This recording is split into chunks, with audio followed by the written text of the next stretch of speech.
किताब गज़लेवां। किताब का नाम गज़लेवां, मुसन्नफ इलामा डॉक्टर पीर सैयद तनवीर बुखारी जी। ए देखो जरा आप की फरमा रहे हैं, सुनो।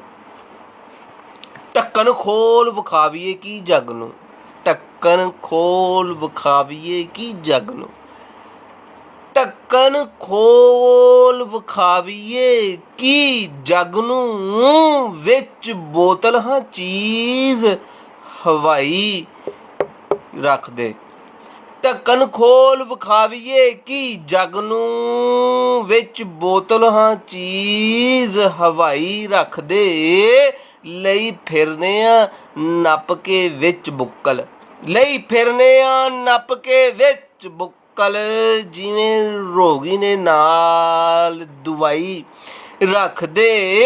कदे करनियां पैंदियां तेज छुरियां, कदे करनियां पैंदियां तेज छुरियां, कदे भार तलवार दा चाही रख दे। कोई मशवरा दिओ चा सोहणिया नूं, कोई मशवरा दिओ चा सोहणिया नूं, ओ क्यों नहीं नाल कसाई रख दे। किसे थां मकाम दा पता नहीं, किसे थां मुकाम दा पता नहीं, असी राज नीवी हाँ पाई रख दे। जिधर मर्जी सू टोर के लै जांदा, असी ओनू हाँ हथ फड़ाई रख दे। भला होया के बीत गया ओ वेला, भला होया के बीत गया ओ वेला, आढ़ा नाल जहालत सा लाई रख दे। जान बैठे हयाती दा साईं जिन्नू, जान बैठे हयाती दा साईं जिन्नू, ओदे नाल की फेर लड़ाई रख दे। लैला अपनी किवें पछाण लेंदे, लैला अपनी किवें पछाण लेंदे, सुरत सार जे नहीं सुदाई रख दे। लोकी उन्हां नूं आखदे रहन पागल, लोकी उन्हां नूं आखदे रहन पागल, जेड़े गैर नूं मनो भुलाई रख दे। गुज्जे भेत नूं कज्जिया रहन देंदे, गुज्जे भेत नूं कज्जिया रहन देंदे, नाले अपना नंग लुकाई रख दे।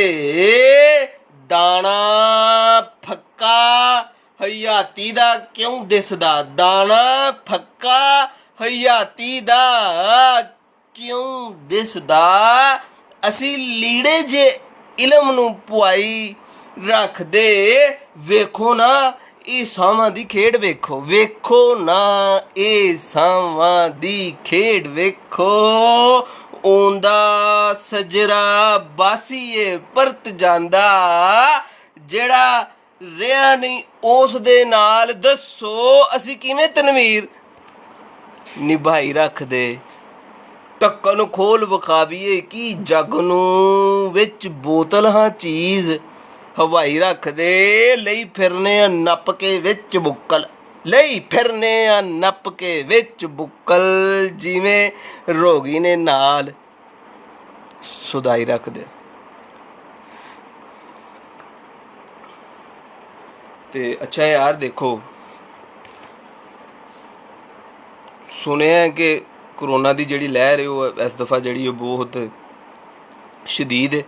ਤੇ ਕੇਅਰ ਕਰੋ ਯਾਰ ਆਪਣੀ, और अपने बजुर्गों की केयर करो, अपने बच्चों की केयर करो, और घरों निकलो, घरों निकलो, हिम्मत दे नाल निकलो। दुआवां उदों ही कबूल होणियां जे, दुआवां उदों ही कबूल होणियां जे जदों उठ के कोई काम करना जे। तुसीं बह जांदे हो ते ओह भी बह जांदा, ओनूं की लोड़ है नाल टुरन दी। ਤੁਸੀਂ ਬੈਠੇ ਹੋ ਤੇ ਉੱਠ ਕੇ ਟੁਰਦਾ ਰਹੇ, ਨੌਕਰ ਹੈ ਤੁਹਾਡਾ। ਉਹ ਤੁਹਾਡੇ ਕੰਮ ਕਰਦਾ ਰਹੇ। ਤੇ ਮੈਂ ਜਸਟ ਇਹੀ ਅਰਜ਼ ਕਰਾਂਗਾ ਕਿ ਜੋ ਹੋਣਾ ਸੀ ਉਹ ਗਿਆ, ਹੁਣ ਜ਼ਰਾ ਉੱਠ ਖਲੋ।